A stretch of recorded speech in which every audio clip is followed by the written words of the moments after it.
Guys, ഇത് കണ്ടോ, ഇത് പീനട്ടാണേ, പുഴുങ്ങിയ പീനട്ട്. ഇത് ഞാനിപ്പോൾ പുറത്തോട്ട് ഒരാവശ്യമായിട്ട് പോയിട്ട് വരുന്ന വഴിക്ക് അവിടെ ഒരു ചേച്ചി ഇരുന്ന് വിൽക്കണമുണ്ടോ, നല്ല ചൂടോടുകൂടി. അപ്പം ഞാൻ മേടിച്ചിട്ട് വന്നതാ, ചുമ്മാ ഇരുന്ന് കഴിക്കാമല്ലോ. കണ്ടോ, ഇതിങ്ങനെ പൊട്ടിച്ചിട്ട് കഴിക്കണം. ചില പീനട്ടിനുള്ളിൽ 2 എണ്ണം ഉണ്ടാവും, ചിലത്തിൽ 3 എണ്ണം ഉണ്ടാവും. ഇത് 3 എണ്ണം ഉള്ളതാ ഗൈസ്, നോക്കിയേ. നല്ല ടേസ്റ്റാട്ടോ. 20 രൂപയാ, 20-30 അങ്ങനെയൊക്കെ തരും. വൈറ്റമിൻ ഡി ധാരാളം അടങ്ങിയിട്ടുള്ളതാണ് പീനട്ട്.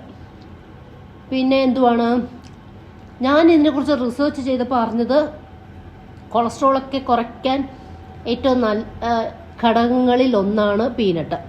പിന്നെ ഫൈബർ കണ്ടന്റ് കൂടെ നിറയുണ്ട്. എന്താ